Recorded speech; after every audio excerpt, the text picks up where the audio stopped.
एक शेर से शुरुआत करता हूँ कि अब तो दिवाली के दियों सी हो गई है ज़िंदगी। अब तो दिवाली के दियों सी हो गई है ज़िंदगी, खुद का घर रोशन करने के लिए लोग हमें जलाते हैं। क्या बात है। शुक्रिया। मतलब समाज फरमाया कि ये भी एक बीमारी है, ये भी एक बीमारी है कि अब तक तुमसे यारी है। वाह वाह वाह, अच्छा है। ये वाह। भी एक बीमारी है कि अब तक तुमसे यारी है, रहजनों से कम खतरा है, मेरा तो यार ही शिकारी है। रहजनों से कम खतरा है, मेरा तो यार ही शिकारी है। दिल हल्का हुआ जा रहा है और अब सांस मेरी भारी है। दिल हल्का हुआ जा रहा है और अब सांस मेरी भारी है। अपने तो सब मर गए मेरे, शायद अब मेरी बारी है।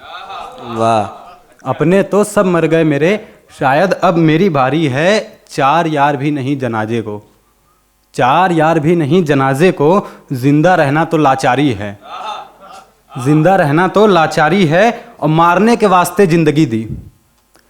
जिंदा रहना तो लाचारी है, मारने के वास्ते जिंदगी दी। ये जिंदगी कितनी बेचारी है। और हासिले शौक क्यों हो हमें, हासिले शौक क्यों हो हमें, वो तो अब भी हमारी है।